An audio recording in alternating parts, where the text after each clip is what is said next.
Song అనే వ్యక్తిని చూపించడంతో movie start అవుతుంది. భూసాన్‌లో బార్ అండ్ బ్యాంక్‌లో మేనేజర్‌గా పనిచేస్తూ ఉంటాడు. రోజులాగే ఒకరోజు పొద్దున్నే ఆఫీస్‌కి రెడీ అవుతాడు. తన కూతురు షాష, చిన్న కొడుకు టామ్‌ని తీసుకుని ఇంటి నుంచి బయలుదేరతాడు. ముందైతే పిల్లల్ని స్కూల్‌లో దింపేసి ఆ తర్వాత ఆఫీస్‌కి వెళ్దాంలే అని చెప్పి అతను ప్లాన్ చేసుకుంటాడు.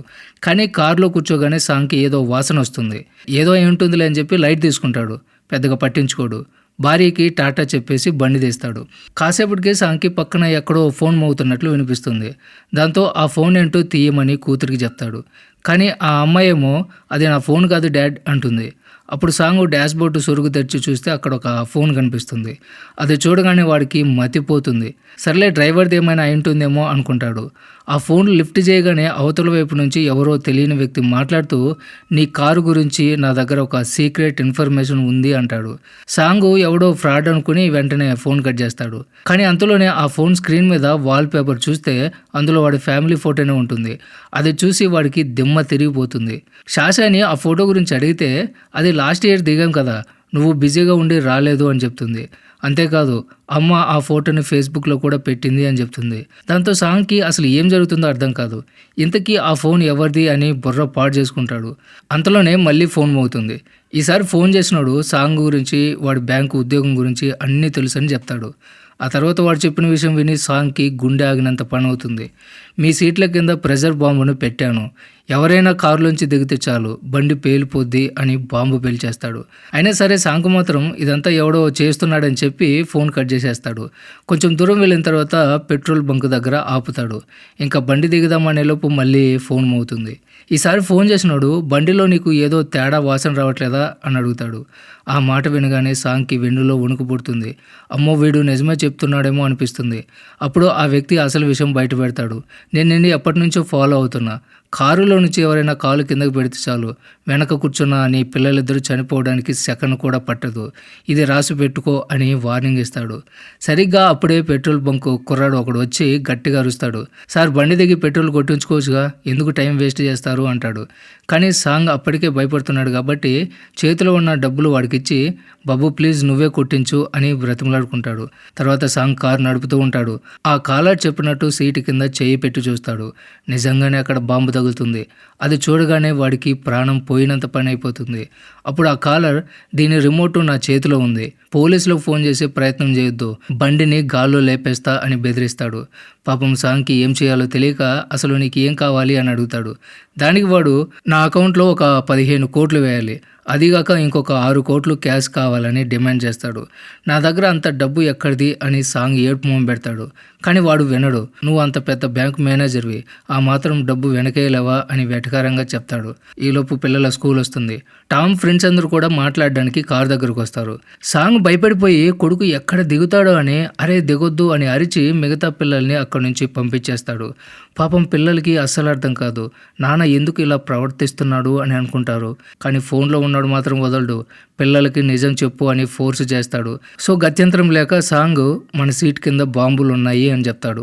ఆ మాట వినగానే పిల్లలిద్దరూ కూడా భయంతో వణికిపోతారు. ఇంతలోనే సాంగ్‌కి వాడి ఆఫీస్ కొలీగ్ నుంచి ఫోన్ వస్తుంది. వాడు కూడా ఫుల్ టెన్షన్లో ఉంటాడు. వాడికి కూడా సేమ్ ఇలాంటి కాలే వచ్చిందంట. వాడి కారులో కూడా బాంబు ఉంటుంది. సాంగ్ వెంటనే లొకేషన్ కనుక్కొని అక్కడికి వెళ్తాడు. అక్కడికి వెళ్ళి చూస్తే ఆ కొలీగ్ భార్య కూడా కారులో ఉంటుంది. ఆడికి ఏదో ముఖ్యమైన పని ఉండి దిగిపోతా అని గొడవ చేస్తూ ఉంటుంది. ఈ బాంబు గీంబు అంతా ట్రాష్ అని ఆవిడ ఫీలింగ్. కొంచెంసేపు కదలకుండా కూర్చోమని రిక్వెస్ట్ చేస్తాడు. ఈలోపు వెనక నుంచి ఎవడో ఒకడు వచ్చి ట్రాఫిక్ జామ్ అవుతుందని గొడవ చేస్తాడు. సాంగు సారే చెప్పి కారు పక్కకి తీస్తాడు. కానీ ఆవిడికి విసుగొచ్చి వద్దన్నా వినకుండా కారు డోర్ తీసి కాలు కింద పెడుతుంది. అంతే, కళ్ళ ముందే కారు ముక్కలైపోతుంది. ఆ భార్యాభర్తలిద్దరూ కూడా అక్కడికక్కడే చనిపోతారు. అది చూడగానే సాంగ్ ఫ్యామిలీ మొత్తం షాక్ అయిపోతుంది. బెదిరింపు నిజమే అని క్లారిటీ వచ్చేస్తుంది. పిల్లలు షాక్లోకి వెళ్ళిపోతారు. ఆ పేలుడు దాటికి ఒక ఇనుప ముక్క ఎగురొచ్చి వెనక ఉన్న టామ్ కాలుకి దిగుతుంది. రక్తం కారిపోతూ ఉంటుంది. పిల్లోడు నొప్పితో విలవిల్లాడిపోతూ ఉంటాడు. సాంగు ఇంకా పూర్తిగా నీరసపడిపోతాడు. అప్పుడు ఆ కాలర్ మళ్ళీ డబ్బులు కావాలని అడుగుతాడు. సాంగు గుండె తరుక్కుపోతుంది. కొడుకు పరిస్థితి చూసి సాంగు గుండె తరుక్కుపోతుంది. వాడు అడుగుతున్న డబ్బులు ఇచ్చేస్తా, ముందు నా కొడుకుని హాస్పిటల్కి తీసుకెళ్ళనివ్వమని కాళ్ళు పట్టుకున్నంత పని చేస్తాడు. కానీ ఆ రాక్షసుడు నీ కొడుకు చస్తే నాకేంటి, నా డబ్బు నాకు కావాలి అంటాడు. అంతటితో ఆగకుండా ఇప్పుడు చచ్చిపోయాడు చూడు మీ కొలిగ్గు, వాడి వాటా కూడా నువ్వే పే చేయాలి అని డిమాండ్ చేస్తాడు.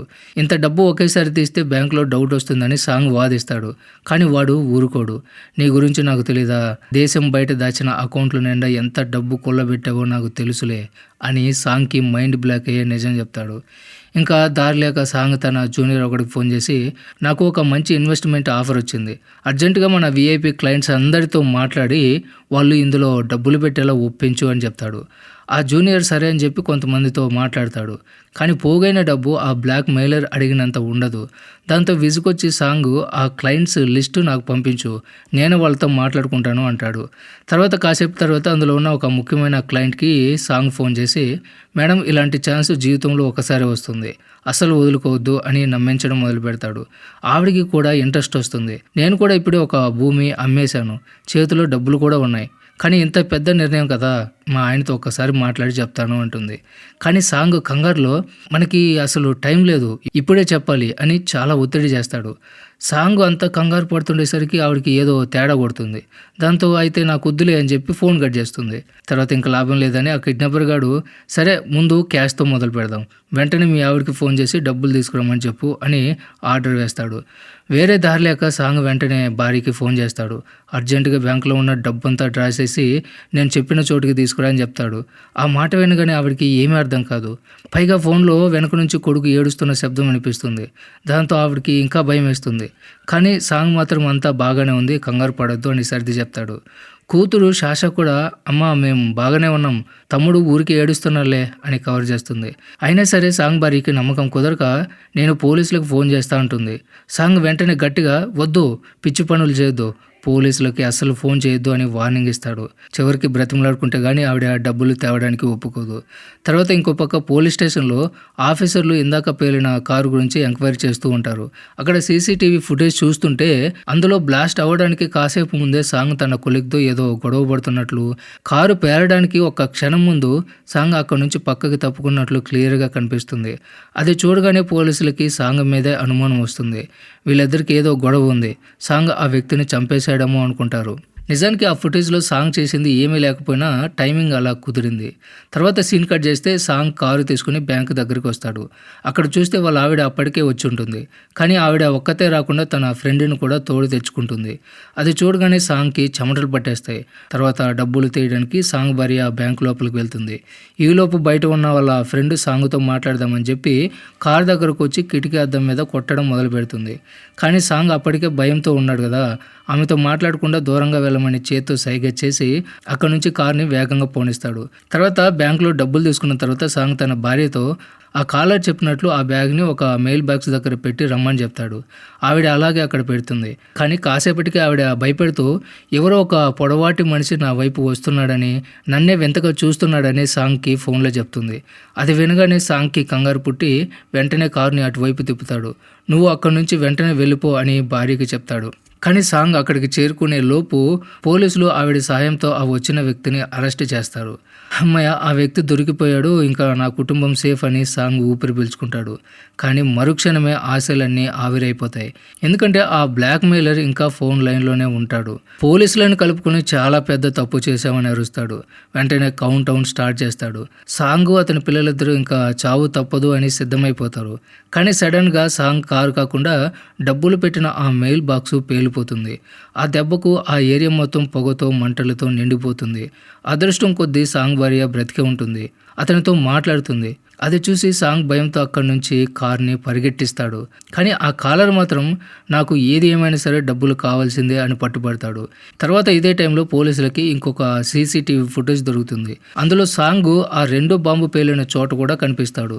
ఇంకేముంది, ఈ పనులన్నీ చేస్తున్నది ఇతనే అని చెప్పి పోలీసులు గట్టిగా నమ్మేస్తారు. సాంగ్ను పట్టుకోవడానికి సిటీ మొత్తం జల్లెడ పడతారు. ఇక్కడ సాంగ్ తన జూనియర్కి ఫోన్ చేస్తే అతను ఇంకా డబ్బులు రెడీ చేయలేదని తెలుస్తుంది. ఆ కోపంతో సాంగ్ అతని మీద గట్టిగా అరుస్తాడు. ఆ కాలర్తో నా దగ్గర ఎంత ఉంటే అంత ఇచ్చేస్తా, దయచేసి నా పిల్లల్ని వదిలేసే అని బ్రతిమలాడుకుంటాడు. కానీ ఆ వ్యక్తి వినడు. మొత్తం డబ్బు ఇస్తేనే డీల్, లేకపోతే లేదు అని తెగేసి చెప్పేస్తాడు. పాపం వెనక సీట్లో సాంగ్ కొడుకు మాత్రం రక్తం పోయి స్పృహ తప్పిపోయేలా ఉంటాడు. అతను ముందు నా కొడుకుని హాస్పిటల్కి తీసుకెళ్ళనివ్వు ప్లీజ్ అని సాంగ్ మళ్ళీ ప్రాధాయపడతాడు.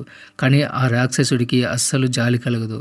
ఇంతలోనే ఒక పోలీస్ ఆఫీసర్ వచ్చి సాంగ్ కారుని ఆపి కిందకి దిగి మాట్లాడమని చెప్తాడు. కానీ సాంగ్ వినకుండా హాస్పిటల్ కోసం వెతుక్కుంటూ కార్ని ఫుల్ స్పీడ్లో తీసుకెళ్తాడు. దాంతో పోలీసులకి కోపం వచ్చి గట్టిగా యాక్షన్ తీసుకుంటారు. సాంగ్ కారు వెనుక చాలా పోలీస్ కార్లు, పైన హెలికాప్టర్లు వెంటబడతాయి. భయంకరమైన చేజింగ్ తర్వాత పోలీసులు చివరికి సాంగ్ని చుట్టుముట్టేస్తారు. ఇంకా పారిపోవడానికి దారి ఉండదు. ఒక ఆఫీసర్ వచ్చి సాంగ్ని కారు దిగమని ఆర్డర్ వేస్తాడు. అప్పుడు సాంగ్ గత్యంతరం లేక నిజం చెప్పేస్తాడు. సీట్ల కింద బాంబులు ఉన్నాయి అని చెప్పేస్తాడు. అంతేకాదు, నన్ను వెళ్ళనివ్వకపోతే నా పిల్లలతో సహా నేనే బాంబు పేల్చేసుకుంటా అని బెదిరిస్తాడు. అది వినగానే పోలీసులందరూ కూడా షాక్ అయిపోతారు. వెంటనే బాంబు స్క్వాడ్ని పిలిపిస్తారు. కానీ చీఫ్ ఆఫీసర్లు మాత్రం స్నైపర్కి ఆర్డర్ ఇస్తారు. పిల్లలు బయటికి రాగానే సాంగ్ని కాల్చి పారేయండి అని చెప్పేస్తారు. ఇంతలో ఒక లేడీ ఆఫీసర్ సాంగ్ దగ్గరకు వచ్చి ప్లీజ్ పిల్లలనైనా వదిలేయండి అని రిక్వెస్ట్ చేస్తుంది. కానీ సాంగ్ నిస్సహాయంగా దీనంగా ఆమె వంక చూసి తన ఫోన్ స్క్రీన్ చూపిస్తాడు. ఆ కాలర్ ఇంకా లైన్లోనే ఉన్నాడు అని చెప్పడానికి. ఆ ఆఫీసర్కి విషయం అర్థమైపోతుంది. పరిస్థితి చేయి దాటిపోతుందని తెలిసి తాగడానికి నీళ్లు, దాంతోపాటు ఒక వాకీ టాకీ ఇస్తుంది. లోపల ఏం జరుగుతుందో పోలీసులకు వినిపించాలని ఆవిడ ప్లాను. పోలీసులు కాస్త వెనక్కి వెళ్ళగానే సాంగ్ ఆ వాకీ టాకీని ఫోన్ దగ్గర పెడతాడు.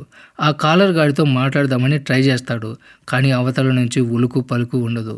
సడన్గా ఒక మెసేజ్ వస్తుంది, ముందు ఆ వాకీ టాకీ బయట పరేయి అని. సాంగ్కి వేరే దారి లేక దాన్ని కూడా విరగొడతాడు. అది చూసి పోలీసులు నోరెలు పెడతారు. సాంగ్ చుట్టూ ఉన్న జనాలని గమనిస్తాడు. ఖచ్చితంగా ఆ కాలర్ గాడు ఈ జనంలోనే ఉండి ఉంటాడని డౌట్ వస్తుంది. టెస్ట్ చేయడానికి గట్టిగా కారు హారన్ కొడతాడు. ఆ కిడ్నాపర్ ఫోన్లో కూడా అదే టైంలో హారన్ సౌండ్ వినిపిస్తుంది. ఇంకేముంది, వాడు పక్కనే ఉన్నాడని ఫిక్స్ అయిపోతాడు. ఆ జనంలో ఎవరో ఒక వ్యక్తి ఫోన్ మాట్లాడుతూ సాంగ్ కంటపడతాడు. కానీ ఏం లాభం, సాంగ్ నిస్సహాయంగా చూస్తూ ఉండిపోవాల్సిందే తప్ప పోలీసులకి సైగ కూడా చేయలేడు. అప్పుడు ఆ కాలర్ నువ్వు ఒక సామాన్యుడిలా బ్రతుకుంటే ఈరోజు ఇన్ని కష్టాలు వచ్చేవి కాదు అని క్లాస్ పెడతాడు. 6 ఏళ్ల క్రితం సాంగ్ ఆ బార్ అండ్ బ్యాంకులో చేసిన పనిని గుర్తు తెచ్చుకోమంటాడు.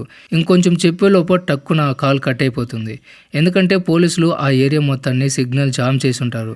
దాంతో ఆ కిడ్నాపర్ గాడు కాంటాక్ట్ అవ్వలేకపోతాడు. ఇంతలో ఒక ఆఫీసర్ వచ్చి ఫోన్ ఇవ్వమని అడుగుతాడు. సాంగ్ చాలా తెలివిగా తన పర్సనల్ ఫోన్ ఇస్తాడు. కానీ ఆ కిడ్నాపర్ ఇచ్చిన ఫోన్ మాత్రం ఇవ్వడు. ఆ తర్వాత బాంబ్ స్క్వాడ్ వచ్చి కార్ని చెక్ చేస్తే ఒక విషయం తెలుస్తుంది. బాంబులు ముందు సీట్ల కింద మాత్రమే ఉన్నాయి, వెనక సీట్ల కింద లేవు. అంటే పిల్లలు సేఫ్ అనమాట. వెంటనే గాయపడిన సాంగ్ కొడుకు టామ్ని హాస్పిటల్కి తీసుకెళ్తారు. కానీ కూతురు శాష మాత్రం తండ్రిని వదిలేసి రావడానికి అస్సలు ఒప్పుకోదు. పోలీసులు బలవంతంగా తీసుకెళ్దామని చూస్తూ ఉంటే ఆ అమ్మాయికి దూరంగా ఒక స్నైపర్ కనిపిస్తాడు. వాడు తుపాకీతో వాళ్ళ నాన్న వైపు గురిపెట్టి ఉంటాడు. అది చూడగానే ఆ అమ్మాయికి ఏమనిపించిందో ఏమో కానీ వెంటనే దూకి ముందు సీట్లో కూర్చుంటుంది. అంటే ఇప్పుడు తను కూడా కారులోంచి దిగలేదన్నమాట. దిగితే బాంబు పేలిపోతుంది. కూతురు చేసిన పనికి సాంగ్ కళ్ళల్లో నీళ్లు తిరుగుతాయి. ఎందుకమ్మా ఇలా చేశావు, ఆ స్నైపర్ గురించి నీకెలా తెలిసింది అని అడుగుతాడు. దానికి శాష నేను మా నాన్నని వదిలి వెళ్ళలేను అని తెగేసి చెప్పేస్తుంది. తర్వాత బయట లేడీ ఆఫీసర్ వాళ్ళ బాస్ మీద అరుస్తుంది. మీరు ఆ స్నైపర్ని పెట్టడం వల్లే ఆ పాప భయపడి మళ్ళీ లోపలికి వెళ్ళిపోయింది అని అంటుంది. కానీ ఆ చీఫ్ గాడు అస్సలు విన్నాడు. అసలు దొంగ ఆ సాంగ్ గాడే. వాడు ఫోన్ చెక్ చేస్తే ఒక్క అన్నోన్ కాల్ రికార్డు కూడా లేదు అని వాదిస్తాడు. తర్వాత ఇంతలో శ్యామ్ అనే ఒక కుర్రాడు అక్కడికి వస్తాడు. నేను సాంగ్ తమ్ముణ్ణి అని చెప్పుకుంటాడు.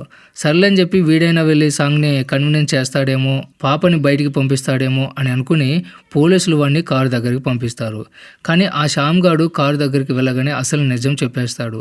ఇన్నాళ్ళు ఫోన్లో ఆడుకున్నది ఈ శ్యామ్ గాడే. ఆ మాట వినగానే సాంగ్కి కోపం కట్టెలు తెంచుకుంటుంది. వాడిని పట్టుకుంటాడు. కానీ శ్యామ్ భయపడడు. నేను బాంబుని పేల్చేస్తా అని బెదిరిస్తాడు. నాకు చావంటే భయం లేదు. పోగొట్టుకోవడానికి నా దగ్గర ఏమీ మిగలలేదు. కాకపోతే నాతో పాటు ఇక్కడ ఉన్న అమాయకులు కూడా చచ్చిపోతారు అని శ్యామ్ అంటాడు. ఆ మాటకి సాంగ్ తగ్గిపోతాడు. నీకు ఎంత డబ్బు కావాలంటే అంత ఇస్తా, ప్లీజ్ నా కూతుర్ని వదిలి అని ప్రాధేయపడతాడు. విచిత్రం ఏమిటంటే శ్యామ్ ఒప్పుకుంటాడు. కాసేపు బాంబుని డీయాక్టివేట్ చేస్తాడు. శాష క్షేమంగా బయటకు వచ్చేస్తుంది. కానీ వెంటనే శ్యామ్ ఇంకొక షాక్ ఇస్తాడు. వాడు అప్పటికే టైం బాంబు ఆన్ చేసి ఉంటాడనమాట. పేలడానికి ఇంకా కేవలం 18 నిమిషాలు మాత్రమే టైం ఉంటుంది.